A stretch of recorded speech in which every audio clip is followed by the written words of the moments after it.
Welcome to new TV Telugu.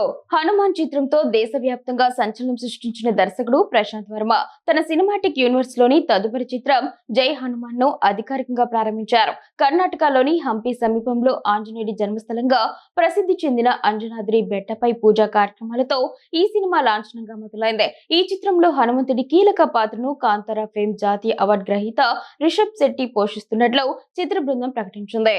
ఈ ప్రారంభోత్సవ కార్యక్రమానికి రిషబ్ శెట్టి తన భార్య ప్రగతి శెట్టితో కలిసి హాజరయ్యారు. హనుమాన్ హీరో తేజ సజ్జా, దర్శకుడు ప్రశాంత్ వర్మ, నిర్మాతలు పాల్గొన్నారు. ముహూర్తపు షాట్ కు ప్రముఖ నిర్మాత భూషణ్ కుమార్ క్లాప్ కొట్టగా Anil Thadani camera switch on చేశారు. స్క్రిప్ట్ అందుకున్న సమయంలో రిషబ్ శెట్టి భక్తిభావంతో కనిపించిన తీరు అందరినీ ఆకట్టుకుంది. మైత్రి మూవీ మేకర్స్ పతాకంపై నవీన్ యర్నేని, వై రవిశంకర్ నిర్మిస్తున్న ఈ చిత్రాన్ని టీ సిరీస్ సమర్పిస్తుంది.